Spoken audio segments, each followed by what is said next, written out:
This morning's scripture is taken from the Gospel according to John, in the 20th chapter, beginning at the 11th verse. But Mary stood weeping outside the tomb. As she wept, she bent over to look into the tomb, and she saw two angels in white sitting where the body of Jesus had been lying, one at the head and the other at the feet. They said to her, "Woman, why are you weeping?" She said to them, "They have taken away my Lord, and I do not know where they have laid him." When she had said this, she turned around and saw Jesus standing there, but did not know that it was Jesus. Jesus said to her, "Woman, why are you weeping? Whom are you looking for?"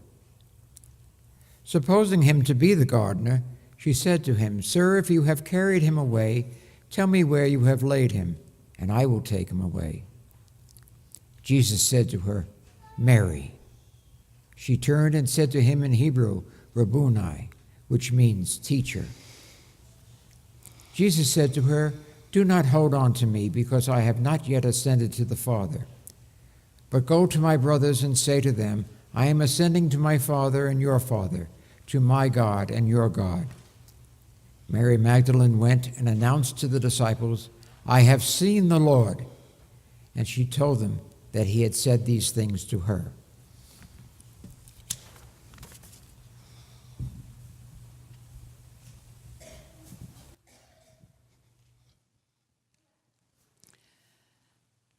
We started this morning in darkness because so many times in our lives that darkness creeps in. Someone we love dies. We experience a loss because of illness, disease, or our inability to do something. Or there's devastation, like we heard of this morning, where bombs went off in Sri Lanka and 200 people were killed. That devastation can creep into our lives. And it's at those times that we need to remember the light. The fact that God is at work. In fact, God does God's best work in the midst of devastation, of destruction, of our despair. God is at work creating something good. Resurrection is a possibility. It is there. It is there for you and I. It didn't happen just 2,000 years ago. It is a gift that God gives and keeps giving to us. Resurrection happened. Resurrection happens now, and resurrection continues as we move through life together. In thinking about this Easter story, Jesus experiences resurrection. And we know the story, right? Plus 2,000 plus years later, we know how it ends. We walk into the church, we're expecting bright lights and candles and flowers and spring because Christ has risen. Hallelujah. But I want us to go back to those first disciples, the ones who were right there, who experienced resurrection in the here and the now. They don't know the story. They're living the story. And Mary, a woman whose life has been changed by her time with Jesus, goes to his tomb to anoint the body. That was the Jewish custom. They weren't quite as squeamish about bodies as we are. So she goes to the tomb with burial spices to put on his body, which would be wrapped in linen strips. And when she gets to the tomb, the stone is no longer there. So fearing what has happened, she runs and finds the other disciples and says, "I don't know where they have put the Lord." And they run. And if you listen to the story, they race each other. I find that rather comical. These two disciples running after each other. No, I can get there first. No, I can. No, I can.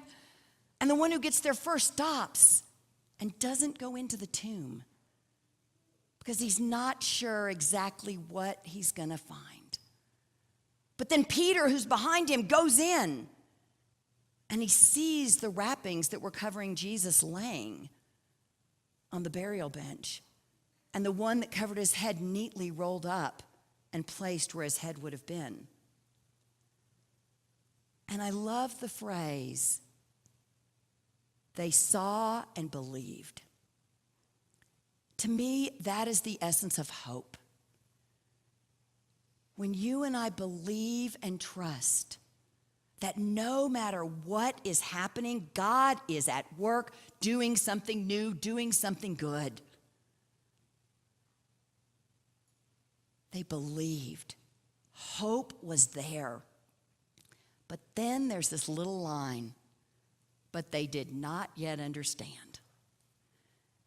That's the transformation, new life part. They were just at the very doorway of light. You know, those times in your life when things feel so hard that you really want to see the light, you want to be hopeful, but what you have is a glimmer.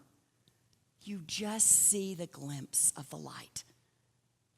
And that's what you get to trust. And this understanding thing goes further back into the scriptures. All through the Gospels, in fact, through all four of the Gospels, Matthew, Mark, Luke, and John, the disciples really never got Jesus. And Jesus tells them that over and over again. In fact, in John's Gospel, we heard it just when the disciples were gathered with Jesus for the last meal. And Jesus bends down to wash their feet, and he gets to Peter, and Peter says, "Oh, no, Lord, you can't wash my feet." And they have an exchange about why Jesus needs to do this. And Jesus says to Peter, "You do not yet understand." Just then he was saying, this is coming. I am going to my death, and you don't understand your role. You don't understand how you will carry on hope after my death and resurrection. So the two disciples believe. They have this hope, and they go home. But not Mary. Mary stays because Mary is despairing. Mary is struggling. This man that she loved so deeply, this man who changed her life, who made her feel worthy for the first time in forever, this man is gone. What will her life be like now? So she stays right near that tomb, not knowing what she can do, but needing to feel that pain. And sometimes I'm more like the disciples. I don't want to sit there with that pain. I'm going to go. I'm going to distract myself. But not Mary. Mary stays. She sits with that. Mary hasn't found the hope yet. She looks into the tomb. She sees angels.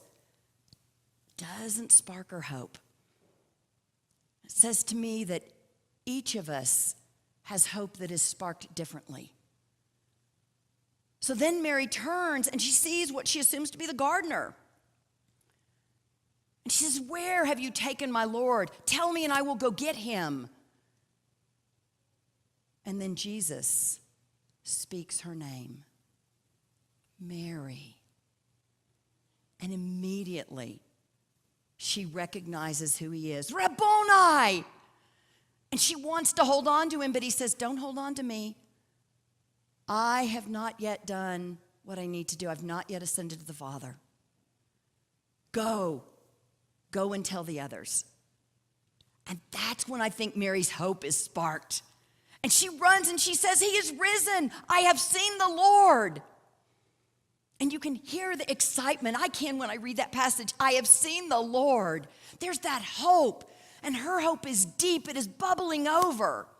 And maybe that's why, if you look at the gospel accounts together, you see that Mary makes movement toward transformation and understanding much more quickly. And we see this not in the Gospel of John, But in the Gospel of Mary, now you may never have heard of the Gospel of Mary because it was buried years ago because it wasn't considered orthodox enough to be included in the biblical canon. But the Gospel of Mary is Mary's account of those last days after the resurrection of Jesus. And in it, Mary is gathered with the disciples in the room, and Jesus has appeared to them. And here is from the Gospel of Mary, chapter 5. But the disciples were grieved. They wept greatly, saying, "How shall we go to the Gentiles and preach the gospel of the kingdom of the Son of Man? If they did not spare Jesus, how will they spare us?" Then Mary stood up and greeted them all and said to her brethren, "Do not weep. Do not grieve or be irresolute, for his grace will be entirely with you and will protect you." Mary has moved from that hopeful, "I have seen the Lord," to transformation to new life, where she is speaking about what they can do now. What are their roles in this resurrection story? They have a place, they have a job, and Mary gets it. So as I think about the disciples and their experience of this first resurrection, what it says to me is that we all find hope in different ways. Sometimes hope can just be seeing something and saying, "I trust God is at work. I know God is at work in this." And other times it's that roller coaster, isn't it? Where, yep, God's at work. Oh no, I don't know where God is. God has disappeared. Nope, God's at work. Nope, God's disappeared. And we move through that. I imagine maybe the disciples did too. But resurrection isn't a story that occurred just 2,000 years ago. It happens to you and I today.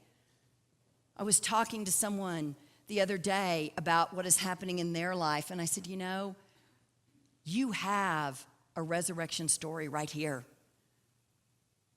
This is new life for your family. It is possibility. It is hope after really hard, awful times. And collectively, I saw it this week as a world, we watched Notre Dame burn and be destroyed, and people wept for this iconic church that has meant so many things to different people. And so many said to me, "Susan, how could this happen during Holy Week? Where was God?" And my answer is God was right there. God is right in the midst of that destruction and that devastation. And God is working to take those ruins, to take the grief of all the people who are grieving this destruction, and to create and transform it into something new. Something that maybe isn't even tied to what it used to be. The French government has said, "We will rebuild." But what if just rebuilding isn't what needs to happen for transformation? Maybe there's something different, something you and I can't see, but that God and the marvelous energy of God is at work creating something new, not only for those of us who are far away, but for that intimate community for whom that space was sacred, for whom memories are sacred. What is it that God can do to transform and create in that space? The other story I have of resurrection is much more personal.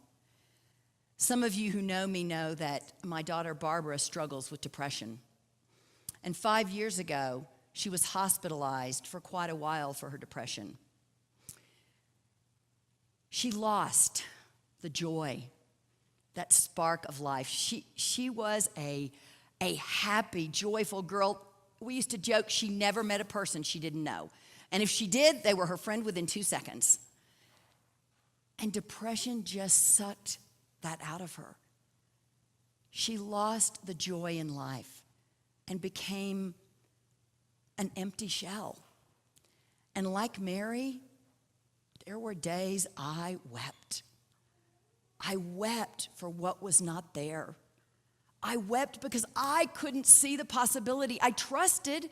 I had that belief that God was at work, but I couldn't see. I didn't understand how this could change because it was so slow. Medication changes, finding the right therapist, doing the work you have to do to manage depression, it's hard. And there were days that, like Peter, I stood there saying, I believe, Lord, I believe, I trust. But I couldn't see how this was going to change or when it was going to change or what it would look like when it changed. And last year, on Mother's Day, I was sitting in a theater in Big Fork, Montana. And there were probably another several hundred people there with me for a dance recital. And the curtains parted and the lights shone down on the stage. And there was this beat, a slow African beat that gained in intensity. And as it got faster, the stage was filled with these dancers in these beautiful costumes of yellow and orange and brown fabrics that were draped around them. And they twirled and they danced and they were just magnificent. And then my eye caught my daughter in the midst of it, and she was beaming. And it's not just because I'm her mother, but you could not take your eyes off of her. She had this joy about her as she danced, and you could see her twirling and spinning and just radiating happiness and joy and love. And tears were rolling down my cheeks because that was resurrection. I knew that something had changed, that something had been transformed in her life, and that depression no longer had its grasp on her. Yes, she still struggles. She manages that every day, but this was new life, and I felt it. It was real. That is the journey that you and I get to take. Sometimes it starts with just that glimmer of hope. Maybe it takes us even longer to get to hope. And then there's that transformation, the movement, and finally new life. Something so wonderful we couldn't even imagine it when we were back there. Resurrection happened 2,000 years ago. Resurrection happens today. I saw it with my own eyes. And resurrection happens in the future. It will happen in your life. Are we watching? Are we listening? Can we see that he is risen? The tomb is empty. Praise be to God.